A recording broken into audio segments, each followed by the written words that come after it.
The heat that August was the kind that pressed against your chest before you were fully awake. I remember it before I remember anything else about that month. The particular weight of the air in Lahore in 1947. The smell of baked dust coming through the window louvers at dawn. I had lived on that street in the old city for 34 years. The bread seller came at the same hour. The muezzin called at the same hour. The water carrier's brass bells rang at the same hour. An entire city kept time by its own quiet rituals, the way it always had. Then one morning the bread seller did not come. And the silence where his call had been was the first thing that told me the world I had known was ending. What I did not understand yet was that it was not only a country being divided, it was the interior of every family on both sides of a line that did not yet exist. My brother and I had argued about many things in the years before partition. We argued about business, about our father's estate, about which cousin deserved more consideration at the festivals. None of it had mattered, in the way that only the trivial can afford not to matter.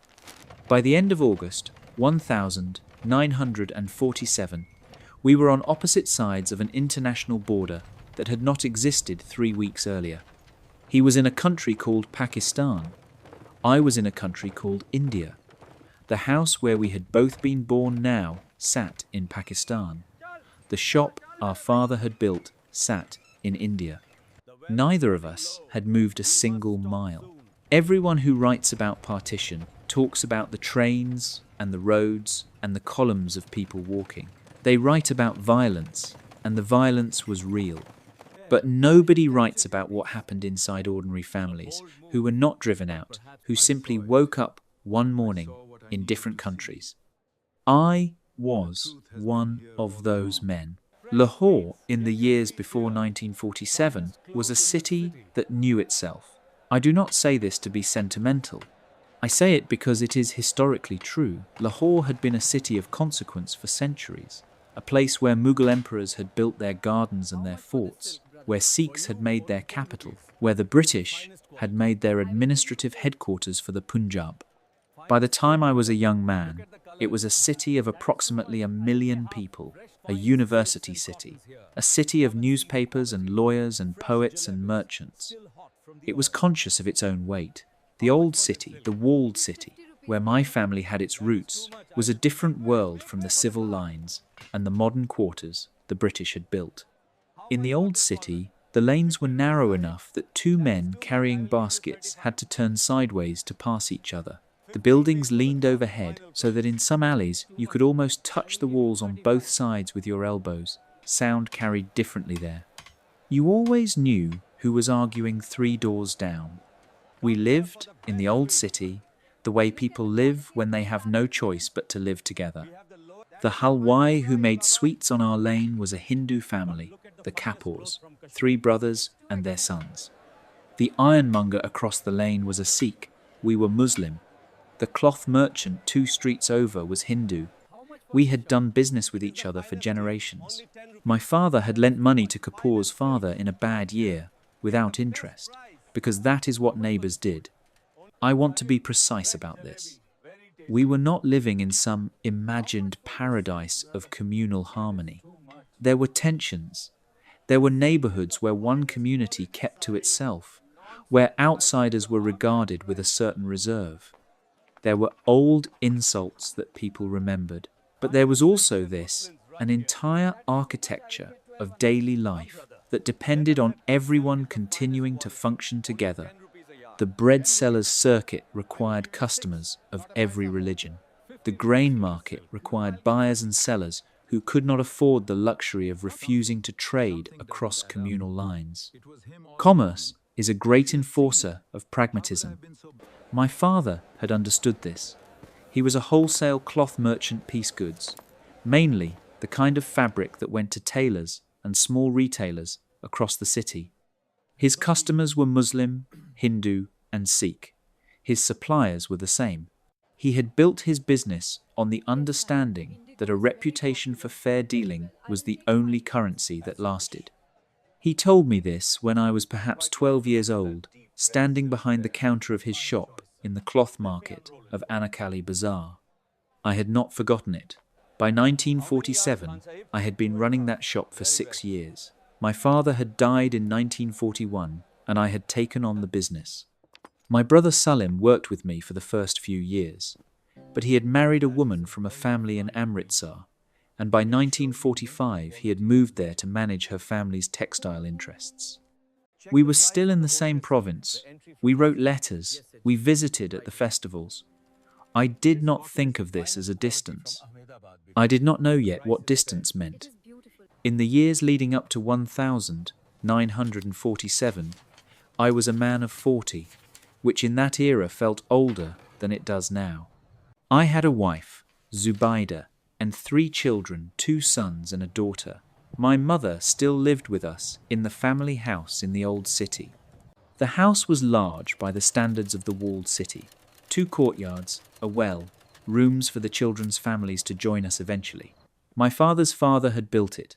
My father had added the 2nd courtyard. I had always assumed that my sons would add something of their own. My daily life had a structure that I could map to the hour. I woke before the morning prayer, made my ablutions, prayed, then walked the 15 minutes to the cloth market to open the shop by 7. Business ran until the afternoon heat, when most of the market rested for 2 hours. I returned home for the midday meal with Zubaida and the children. Then back to the shop until evening. Then home, evening prayer, supper, and an hour on the roof in the cooler air with a hookah and sometimes a neighbour. It was not a dramatic life. This is what I want you to understand about it. It was deliberately, carefully undramatic. My father had taught me to read the market, to keep good accounts, to extend credit cautiously and collect it without embarrassment. He had taught me that the merchant's virtue was steadiness. Drama was for poets and politicians. But the politics of those years were not interested in leaving us alone. The All India Muslim League and the Indian National Congress had been negotiating the future of British India for years, and by 1946, those negotiations had begun to feel final in a way they had not before. The word partition was in the newspapers, but newspapers have a way of making permanent things feel provisional. I read the articles. I noted them. I did not, I think, believe them. What I noticed more immediately, because it was in the lanes and the markets rather than in the newspapers, was a shift in how certain conversations happened. Topics that had previously been discussed openly began to be discussed with a certain care. A Muslim merchant and a Hindu merchant who had done business together for 20 years might still do business together, but there was now a slight pause, a slight taking of stock before certain things were said. It was not hostility. It was something more like vigilance, as if everyone was trying to determine, before speaking, which side of a line not yet drawn they were on. My brother Salim wrote to me from Amritsar in the spring of 1947 with more urgency than his previous letters had carried. He had been reading the Congress and League pronouncements carefully. He believed partition would happen. He believed it would happen that year. He believed Amritsar would go to India and Lahore would go to Pakistan, which meant he wrote this directly, in his careful merchant's hand, that we needed to think about which of us would go where. I wrote back that he was catastrophizing. I pointed out that the Lahore we knew had functioned for centuries under different rulers, and that merchants had always found ways to continue. I was not entirely wrong about the history. I was entirely wrong about what was coming. There is a particular kind of confidence that comes from having lived in the same place your whole life. It is not arrogance, exactly. It is something more like the assumption of continuity, the sense that the things which have always been true will continue to be true. I had lived in that house, in that lane, in that city, for 40 years. I could not imagine it as something other than what it was. That failure of imagination was not stupidity.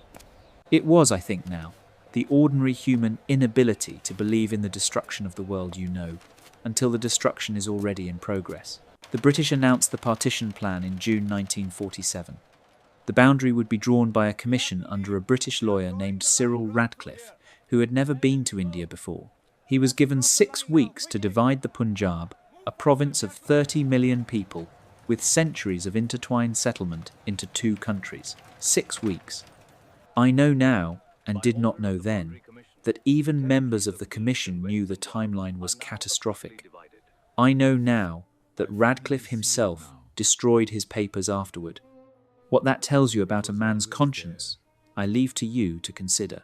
In Lahore, through June and July, the texture of daily life began to change in ways that were at first subtle and then were not subtle at all. The Kapoor family, the halwai 3 doors down, the sweetmakers, whose son had grown up playing in our courtyard, began quietly moving goods to relatives in Delhi. They said nothing formal to us. There were no announcements. But I noticed the sweet shop was less stocked than usual, and that old Kapoor spent more time in conversation with his sons than with his customers. I asked him, one afternoon in early July, whether they were planning to leave. He looked at me for a long moment before answering. He said, Ramesh, his son, who had married the previous year, had a wife who was nervous. He said they were simply being cautious. He said nothing definitive. I understood that he was telling me they were going, and that we both understood that saying it plainly would make it too real to bear. The Sikh ironmonger left more abruptly in late July. His shop simply did not open one morning. His family was gone. I learned later, through the rumour networks of the lane, which were more reliable than any newspaper, that there had been violence in some villages to the east, and that news of it had reached his wife's family. They had not waited for further evidence. By this point, I had written to Salim 3 more times. His replies had grown shorter and more direct. He was not moving, he wrote. His wife's family had been in Amritsar for generations and would not go. If Amritsar became India, they would be Indian. He wrote that he trusted I was thinking the same thoughts he was thinking. I was thinking them every night on the rooftop, with the hookah that had stopped tasting the way it used to. The announcement of the actual boundary Radcliffe's award came in mid-August, 2 days after Independence Day. This sequencing was deliberate. The British did not want the boundary known before the celebrations, because the celebrations would have been impossible. Lahore went to Pakistan. Amritsar went to India.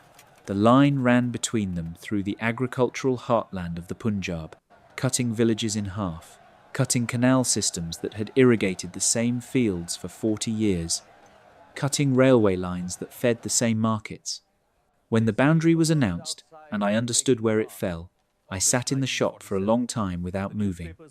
Salim was now in a different country. The house where we had both been born was now in Pakistan, which meant it was technically mine since I was still there. The shop in Anakali Bazaar, our father's shop, built over 30 years, was also in Pakistan. All of it was in Pakistan. I had not moved. The country had moved around me. What followed in August and September 1947, I will not describe in detail. What happened in the Punjab in those weeks has been written about by historians and journalists and novelists, and they are not wrong about the scale of it. What I will say is this: the violence was not everywhere at once. It moved like whether it would be severe in one district and absent in another, and then reverse, and you could never predict it by reading any obvious pattern. This uncertainty was its own kind of terror. You did not know whether to stay or go, because you did not know whether staying was the danger or going was the danger. My wife, Zubaida, had a cousin in Karachi, far from the Punjab violence, already clearly in the new Pakistan, a port city that had not seen the kind of communal killing the Punjab was experiencing. Her cousin wrote that there was room for us. Zubaida brought me this letter and set it on the table between us without saying anything. The unspoken message was clear enough. She wanted to know what I was going to do. I stayed. I want to be honest about why, because the easy explanation that I was brave or that I had faith is not accurate. I stayed because I could not determine with any confidence that leaving was safer than remaining. The roads were not safe, the trains were not safe, and I had the shop and the house and my mother, who was 67 years old and had already said she would not travel. So I stayed, and I watched the city I had known disassemble itself around me.